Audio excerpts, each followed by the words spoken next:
जी गंगा के किनारे आते हैं और गंगा किनारे राम जी क्या कहते हैं, मांगी नाव न के बटे मांगी नाव न के बटे आना, कहीं तुम्हारे मरम में जाना, कहीं तुम्हारे मरम में जाना, मांगी नाव न के बटे आना, मांगी नाव न के बटे आना, कहीं तुम्हारे मरम में जाना, कहीं तुम्हारे मरम में जाना, मांगी नाव न के बटे आना, कहीं तुम्हारे मरम में जाना, श्री राम जय राम जय जय राम, बोलो श्री राम जय राम जय जय राम। राम जी ने केवट से कहा भैया नाव लाओ, पर केवट बोला हम नहीं लाएंगे। लेकिन चौपाई में द्वंद्व भाव है, दो भाव है, दुई भाव, द्वंद्व नहीं दुई भाव है। मांगी नाव न, राम जी ने मांगी नाव न, पर केवट आना। राम जी ने नाव नहीं मांगी पर केवट ले आया। एक तो ये भाव है, दूसरा भाव क्या है, मांगी नाव न केवट आना। एक भाव यह है कि राम जी ने मांगी तो पर केवट लाया नहीं। आहा, राम जी गंगा किनारे खड़े। अच्छा देखो कितनी बड़ी बात है, राम जी कितने सहनशील है। कोई और होता तो ये कहता ठीक है भैया मत लाओ, तुम्हारे दिन अच्छे हैं हमारे दिन खराब हैं, जब हमारे दिन अच्छे आएंगे तब हम बताएंगे। हमको तो 14 वर्ष का वनवास मिल गया तो तुम भी धोखा दे रहे, कोई बात नहीं। लेकिन राम जी ऐसा नहीं कह रहे। राम जी पूछ रहे भैया क्यों नहीं लाओ? केवट बोला नहीं लाएंगे। अरे भाई कोई कारण तो होगा। तो केवट कहता है कहा ही तुम्हारे मरम में जान, मैं आपका मरम जानता हूं। लक्ष्मण जी को चिंता हो गई, टेंशन हो गई कि हम 24 घंटे साथ में रहते, हम नहीं जान पाए मरम। ये भाई साहब दूर से बता रहे कि हम मरम जानते। धन्य हो गया, धन्य है। लेकिन केवट बड़े दावे के साथ कहता कह ही तुम्हार मरम में जान। अच्छा यहां मरम क्या जाना केवट ने? यहां भी संतों ने दो भाव दिए। एक भाव तो वो केवट पहचान गया कि ये वही राम जी हैं जो पूर्ण परब्रह्म परमात्मा हैं। दूसरा भाव क्या? दूसरा भाव ये केवट यह जानता है कि आज तक जितने भी लोग गंगा किनारे आए उन्होंने नाव नहीं मांगी, ऑर्डर दिया नाव लाओ। लेकिन पहली बार कोई ऐसा व्यक्ति आया है जो कह रहा है मांगी नाव, जो मांग रहा है। और कोई अगर मांग रहा है तो साधारण नहीं है। इसलिए केवट कहता है हम समझ गए कि कह ही तुम्हार मरम में जान। लक्ष्मण जी मुस्कुरा के बोले अच्छा भाई साहब जो बताओ तो मरम क्या जान गए? क्या क्या जान गए? कौन सा ऐसा मरम जान गए बता? केवट बोला और ज्यादा तो नहीं, एक बात जान गए। क्या जान गए? बोले हमने ये जाना है कि तुम्हारे चरणों की रज में बड़ा जादू है। बोले क्या जादू है? बोले महाराज चरण कमल रज कहूं सब कहीं, मानस करण मूर कछु आही। हमने सुना है आपकी चरणों की रज इतनी खतरनाक है कि पत्थर को भी नारी बना देती है। तो लक्ष्मण जी बोले इसमें बुराई क्या है? केवट बोला बुराई क्या नहीं है ये पूछो।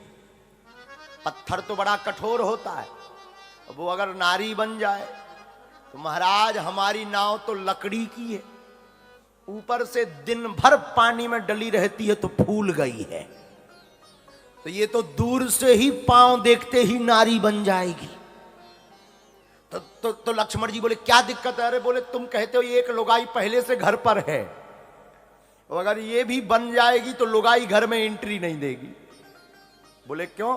बोले हम अगर दूसरी लेकर जाएंगे तो हमारी घरवाली कहेगी अच्छा तो तुम दिन भर यही या करते रहे, नाव नहीं चलाते रहे, ये या करते रहे।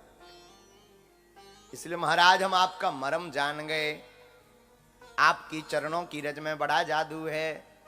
तो महाराज हम अपनी नाव को नारी नहीं बना सकते, नारी बन जाएगी आफत हो जाएगी।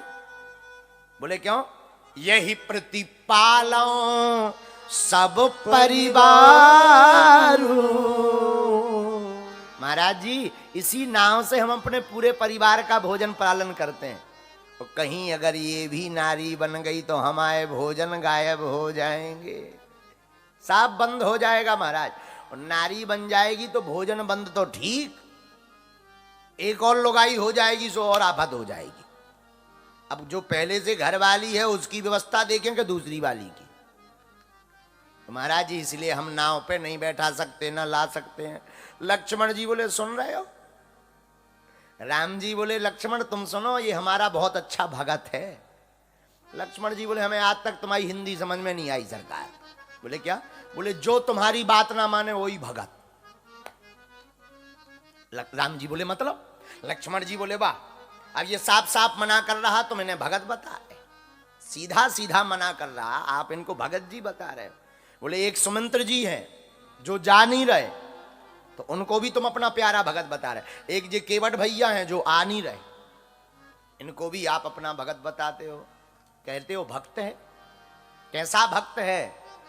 तो राम जी बोले देखो भैया, जिस दुकानदार की बौनी प्रातः काल से ही बौनी खराब हो जाए उसका पूरा दिन खराब होता है। लक्ष्मण जी बोले मतलब? राम जी बोले जब हम घर से चले थे तब तुमको रोका था कि तुम मत हमारे साथ आओ, पर तुम माने क्या? लक्ष्मण जी बोले नहीं। जानकी जी की तरफ देखकर बोले आप मानी? जानकी जी बोली नहीं सरकार। राम जी बोले हम तो पहले ही समझ गए थे, जब घर में ही मना हो गया तो अब जितने रास्ते में मिलेंगे सब मना करेंगे, अब कोई हाँ कहने वाला नहीं है, अब सब मना करेंगे। हाँ तो केवट कहता है सरकार हम पार नहीं उतार सकते, हम नाव नहीं ला सकते हैं। केवट कहता सरकार अगर हम लाएंगे तो आफत हो जाएगी। राम जी बोले देखो भाई कोई उपाय हो तो बताओ। बोले सरकार एक उपाय है। बोले क्या? पद कमल धोय चढ़ाए नाव नदाते उतराई जाओ, पद कमल धोए चढ़ाए नाव नदाते उतराई जाओ। मोहि राम रावण कान दशरथ सपत सब साची कहो मोहि राम रावण कान दशरथ सपत सब साची कहो। बड़ वीर मानो लगन पे जब लगे न पाए पखारी हो, तब लगे न तुलसीदास नाथ कृपाल पार उतारी हो, तब लगे न तुलसीदास नाथ कृपाल पार उतारी हो। केवट कहता है सरकार अगर पार जाना है तो एक उपाय है। लक्ष्मण जी बोले क्या? पद कमल धोए चढ़ाए, आपके चरणों को बिना धोए हम पार नहीं कर सकते। और अगर आप संकोच खा रहे हो कि हम नाव पर ले जाएंगे तो उतराई लेंगे, हम आपकी नहीं आपके पूजनीय पिताजी दशरथ जी की शपथ खा करके कहते हैं हम आपसे कोई उतराई नहीं लेंगे। लक्ष्मण जी का दिमाग खराब हो गया कि हमारे तक तो ठीक है, पिताजी ने क्या बिगाड़ा है। धनुष बाण निकाल लिया, सावधान केवट तैयार हो जाओ मरने को।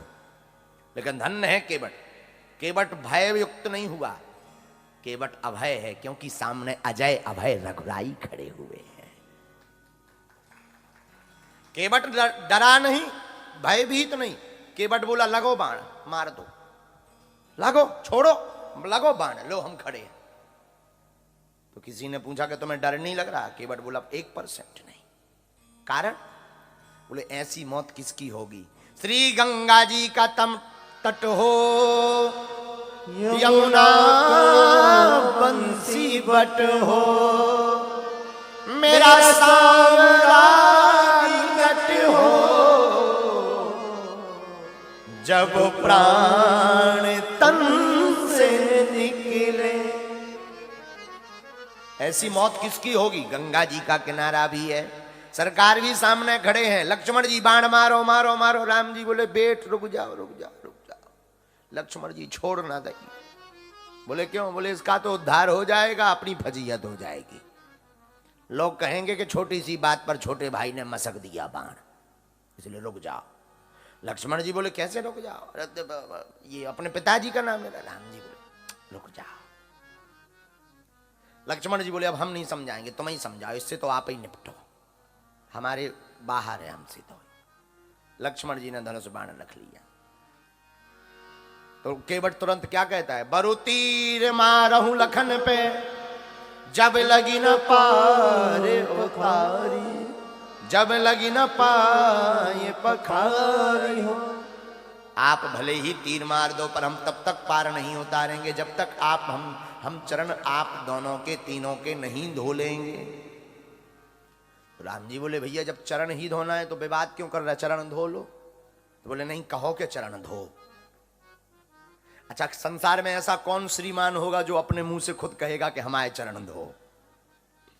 लेकिन धन्य केवट, केवट कहता है आप कहो कि चरण धो, हम फिर धोएंगे, क्योंकि हमें थोड़ी गरज है। केवट की वाणी सुनना, हमें थोड़ी गरज है, पार तो आपको आ जाना है, हमें नहीं है गरज। आप कहो अपने मुंह से कि केवट जी चरण धो। अब बताओ जगत में ऐसा कौन श्रीमान होगा जो अपने मुंह से कहेगा कि हाँ भैया चरण धो है? केवट के ऐसे अटपटे वचन सुनकर भगवान हंस गए। जय हो केवट जी। और जहां प्रभु को हंसता हुआ देखा बोले बस यही तो हम चाहते थे। लक्ष्मण जी बोले अच्छा क्या चाहते थे? बोले हम चाहते थे कि आप हंसें ताकि आपके हंसने से हमारी जिंदगी में बहार आ जाए।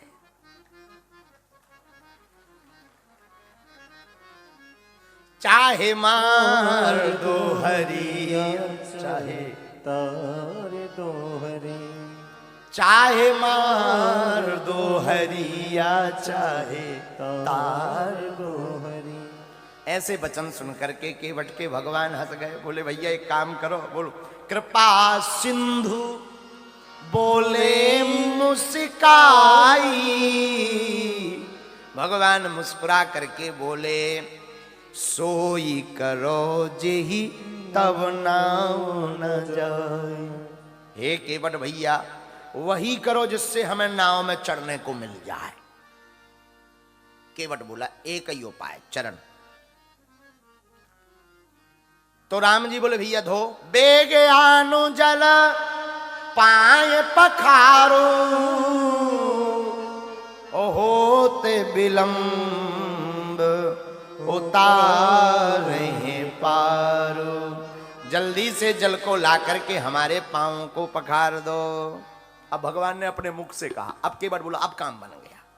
अब आपने अपने मुंह से कह दिया, अब आनंद आ गया।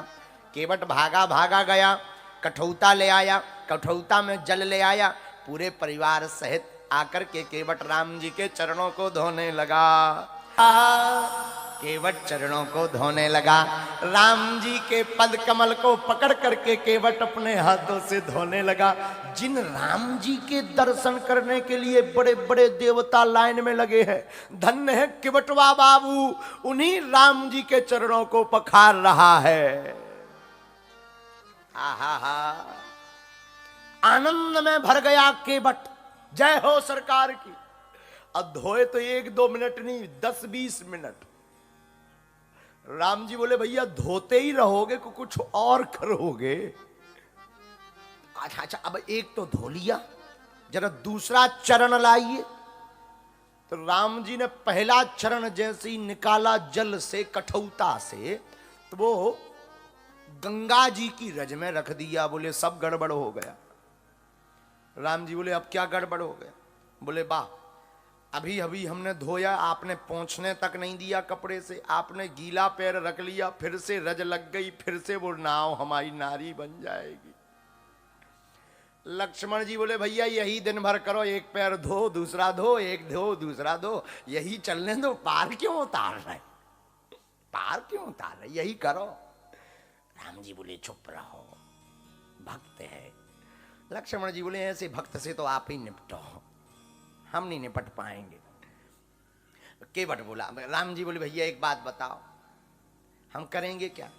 केवट बोला एक काम करो, एक जल में पैर रखो, हम उसे पहले धो लें, फिर हमारे हाथ पर चरण रखो, फिर हम उसे दूसरे हाथ से कपड़े से पोंछेंगे। तो केवट बोला, राम जी बोले केवट भाई हम गिर नहीं पड़ेंगे, गिर पड़ेंगे, एक पैर पर ज्यादा देर खड़े रहेंगे गिर पड़ेंगे। और केवट देखो कितना चतुर है, केवट ने सोचा कि हमने आंखों से दर्शन कर लिए तो रूप की कृपा मिल गई, राम जी के वचन सुन लिए तो वाणी की कृपा मिल गई, चरण को धो लिया तो चरणों की कृपा मिल गई, अब केवल हाथों की कृपा रह गई। तो क्या उपाय किया जाए? केवट बोला सरकार चिंता मत करो, आप गिरोगी नहीं, अगर आपको डर लगता है कि आप गिर पड़ोगे तो हमारे सिर पर अपना हाथ रख दो। अब बताओ, जो दुनिया को संभालते हैं केवट बाबू उनको संभाल रहे, आप हमारे मस्तक पर हाथ रख दो। राम जी मुस्कुराए, लक्ष्मण जी बोले ले एक और नई नौटंकी। राम जी बोले रहने दो, कोई बात नहीं। चरण धोए, जैसे ही चरण धोए केवट ने कपड़े से साफ किया, भगवान ने मस्तक पर हाथ रख दिया। धन्य है केवट, जिन राम जी के दर्शन के लिए लोग तरसते वो मस्तक पर भी हाथ रखवा लेता है। भाव का भूखा हूं मैं और भाव ही एक सार है, भाव से जो मुझको भजे स्वभाव से बेड़ा पार है। राम जी तो भाव के भूखे हैं, भगत के बस में है भगवान, भगत के बस में है भगवान। अरे भक्त बिना ये कुछ भी नहीं है, भक्त बिना कुछ भी नहीं है, भक्त हैं इनके प्राण, भगत के बस में है भगवान, भगत के बस में है भगवान। अब चरणों को तो धो लिया, लक्ष्मण जी बोले अब दिन भर यही निकालोगे क्या, अब ले चल। अच्छा रुको, केवट फिर बोला रुको, पहले जो लाइन में आगे लगे हैं वो पार जाएंगे। लक्ष्मण जी बोले ले एक और नई नौटंकी, यहां पर तो कोई लाइन में नहीं लगा। राम जी भी बोले यहां तो कोई लाइन में नहीं है, केवल हम लोग हैं, अब कौन पार जाएगा? बोले अगर सरकार आपको दिखाई देता तो वो पार ना हो जाते। राम जी बोले मतलब? बोले हमारे जो पूर्वज हैं, हमारे जो पितृ हैं, हमारे जो पुरखा हैं, पहले उनको पार करेंगे, आप आ गए हैं फिर आपको पार करेंगे। तो राम जी के चरणों की जल से अपने पितरों को पार किया। अब कहा कि बैठो, यहां पर एक गौर करने योग्य बात है। राम जी जब नाव में बैठे तो पहले नहीं बैठे, पहले जानकी जी को बैठाया। ये कथा का सूत्र है। साथ में अगर परिवार में कोई माँ जी या स्त्री हो या बहन हो या बिटिया हो तो किसी भी वाहन पर चलने के पहले उनको पहले बैठाओ।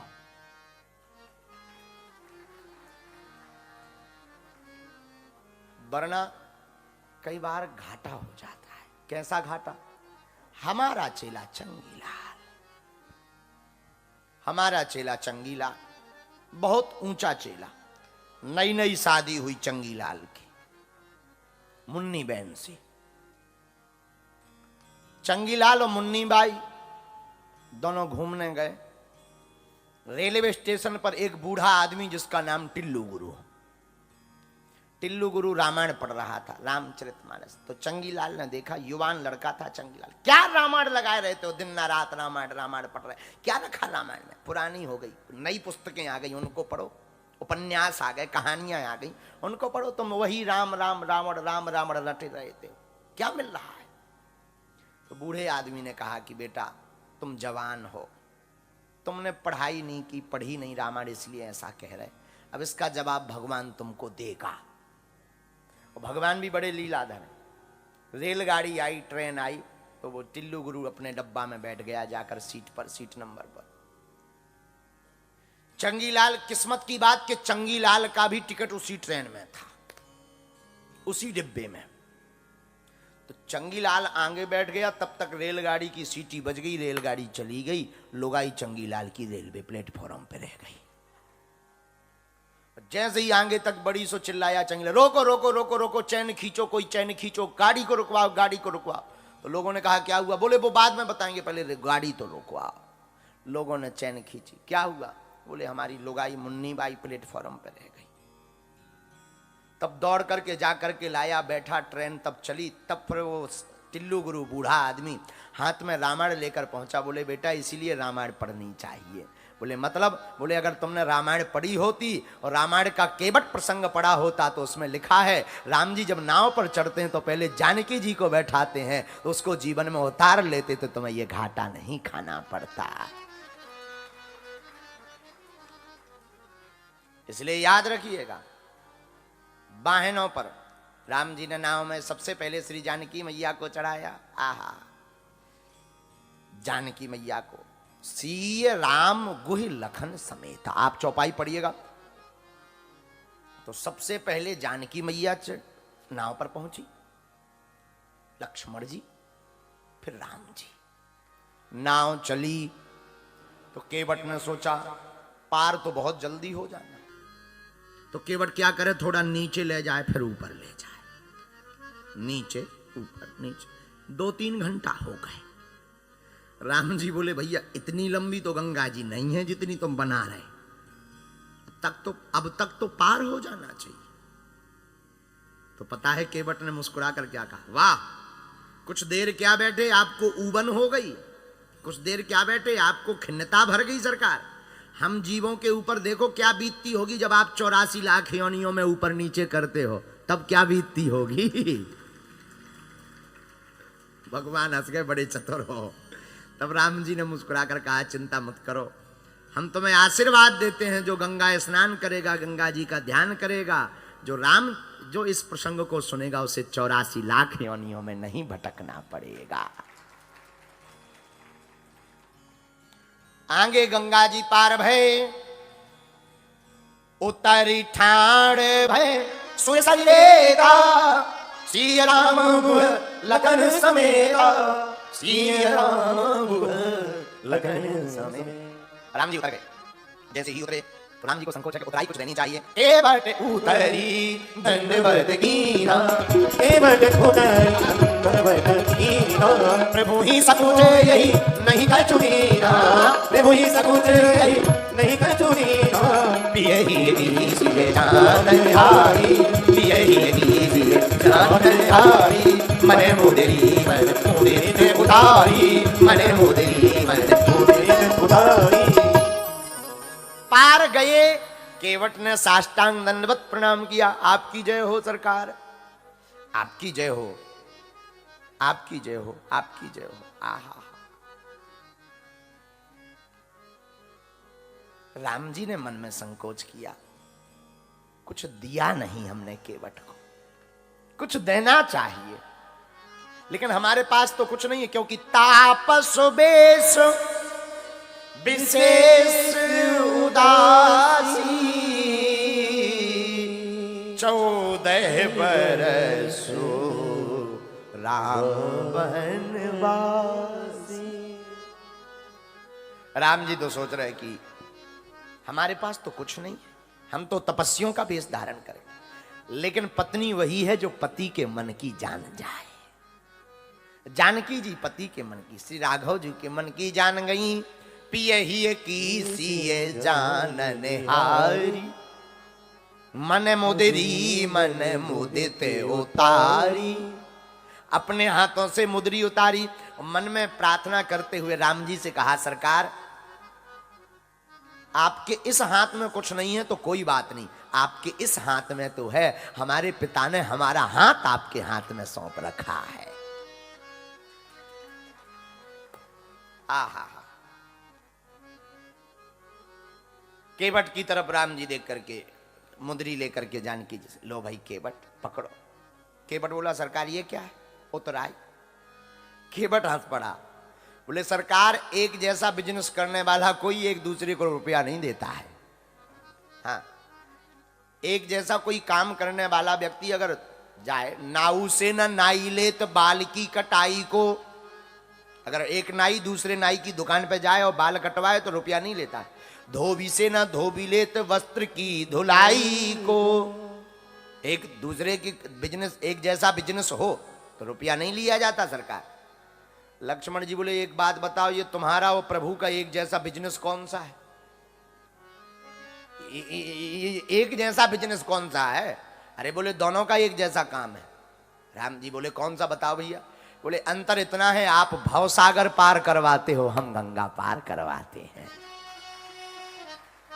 काम तो दोनों लोगों का एक जैसा है, जो आप करते वो हम करते हैं। लक्ष्मण जी बोले ले एक और नई कहानी सुन लो, ये और विचित्र है। हाँ, लक्ष्मण जी बोले धन्य। राम जी बोले नहीं नहीं फिर भी कुछ ले लो। केवट बोला जरूरी नहीं है, अब एक जैसा बिजनेस करते हैं, क्या लेना है? अगर अपने को ऋणी समझते हो, अगर फिर भी आप मानते हो। राम जी बोले नहीं हम तो सबका कर्ज चुकाते हैं, किसी का कर्जा नहीं रखते। तो केवट बोला अगर अपने को ऋणी समझते हो, अगर आप मानते हो कि हम बिल्कुल ऋणी हैं, तो आप बिल्कुल चिंता मत करो, हम आपसे एक निवेदन करते हैं। बोले करो। बोले सरकार अगर आप मानते हो कि आप हमारे ऋणिया हो, एक काम करना, आप आए गंगा जी तो हमने पार किया, एक दिन हम आपके पास आएंगे तो आप हमें भाव से पार करा देना, हिसाब चुक जाएगा बराबर है। लक्ष्मण जी बोले ये तो बहुत बड़ा बिजनेसमैन है, बहुत आगे की सोचता है, धन्य है ये आदमी है, बताओ कितना दिमाग है। बोले अगर अपने को ऋणिया समझते हो तो एक बात मेरी मान लेना, हमने है तुम्हें गंगा पार किया, तुम भाव से पार करा देना, आप हमें भाव से पार करा देना। राम जी बोले भाई देखो हमें आनंद नहीं आएगा बिना दिए हुए, क्योंकि हमारे मन में संकोच है, हमारे हाथ से नहीं लेना है तो जानकी जी के हाथ से ले लो। अब तो और केवट रोने लगा, बोले क्यों ये पागलों जैसी बात कर, सरकार आपके हाथ से ले भी ले तो चलेगा, पर जानकी जी। राम जी बोले मतलब क्या? बोले वो हमारी बिटिया है। बिटिया कैसे हुई? बोले देखो तो सरकार, इनके पिता जनक जी ने आपके चरण धोए थे तो अपनी बिटिया को दान में दिया था, आज हमने आपके चरण धोए हैं, हम इस बिटिया के हाथ से कुछ ले लें तो ये तो महापाप का काम है, हम कुछ नहीं ले सकते। राम जी समझ गए। राम जी ने केवट को फिर भी, केवट हाथ जोड़ करके कहता रोता हुआ, नाथ आ, कहता सरकार हमने आज क्या नहीं पा लिया, सब कुछ पा लिया, हमारे दुख दारिद्र दोष सब मिट गए, सरकार अब नहीं कुछ चाहिए। भगवान मुस्कुराकर अभय आशीर्वाद दिया भक्ति का, जाओ तुम्हारी भक्ति खूब बढ़े। केवट कहता सरकार फिरती बार मोही जो देवा, सो प्रसाद में सिर धरी लेबा, आप जब वापस आएंगे तो जो भी हमको देंगे हम प्रसाद रूप में उसे स्वीकार कर लेंगे। आहा, इसका मतलब राम जी बोले दोबारा फिर धोना चाहते हो का चरण? केवट बोला अगर कृपा हो जाए तो क्या कहना, हम कहते चरण ना भी धोने को मिले तो दोबारा दर्शन मिल जाए। लक्ष्मण जी बोला सरकार इससे बच के रहो, ये बहुत ऊंचा आदमी है। राम जी बोले क्यों? बोले ये इस लोक की तो ठीक है, परलोक का भी ये आपसे साइन करवाता जा रहा है। हाँ, अभी कुछ देर पहले क्या कह रहा था कि अगर आप उधारी मानते हो तो अभी मत चुकाओ, ब्याज सहित चुका देना, जब हम तुम्हारे धाम आएंगे तो हमको तुम अपने धाम में पार करा देना। बोले एक तो वो मांग लिया, कितना चतुर आदमी है, दूसरा चरण धो लिया, और चरण भी कैसे धोया? बोले आप कहो कि हमारे चरण धो, मतलब इसको कोई आफत नहीं है। अब चलो ये बात भी हो गई। तीसरा आपका हाथ भी सिर पर रखवा लिया, और चौथा इसने क्या चतुरता की? केवट ने चौथी चतुरता केवट ने की कि गंगा जी में इसने वरदान ले लिया कि जो भी इस केवट प्रसंग को सुनेगा वह 84 लाख योनियों में नहीं पड़ेगा। ये भी पा गया। और पांचवा क्या पा गया, जानकी जी को बिटिया भी बना लिया, भाभी माँ को बेटी भी बना लिया। पांचवा ये पा गया। अब इसका बिजनेस देखना कितना खतरनाक। और छठवां बिजनेस का क्या साइन करवाया, छठवां बिजनेस का यह साइन करवाया कि अभी तो ठीक है, वापसी में जब आप आओगे तो यहीं से आना, फिर जो आप हमें दे दोगे सो ले भी लेंगे। केवट जैसा कोई दिमागदार नहीं है पूरी रामायण में। श्री राम जय राम। केवट जैसा बुद्धिमान भला कौन हो सकता है, पर केवट जैसी भक्ति भी कोई नहीं पा सकता है। आपको बता दें, केवट कोई साधारण है क्या? नहीं। आप सुनकर के आश्चर्य में भर जाएंगे। नई कथा होगी आपके लिए, सुनिए, बहुत गंभीरता पूर्वक आज की कथा सुनिए। आज की कथा से आप बहुत कुछ सीख कर जाएंगे।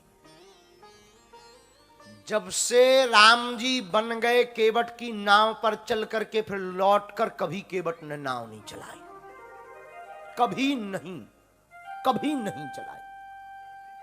हमने एक अन्य रामायण में यह पाया है, क्योंकि केवट ने सोचा जिन राम जी को पाने के लिए दुनिया तरसती, पूरा विश्व तरसता, बड़े बड़े देवता, हमने उन राम जी को पा लिया, अब हम संसार के नहीं होंगे लौटकर।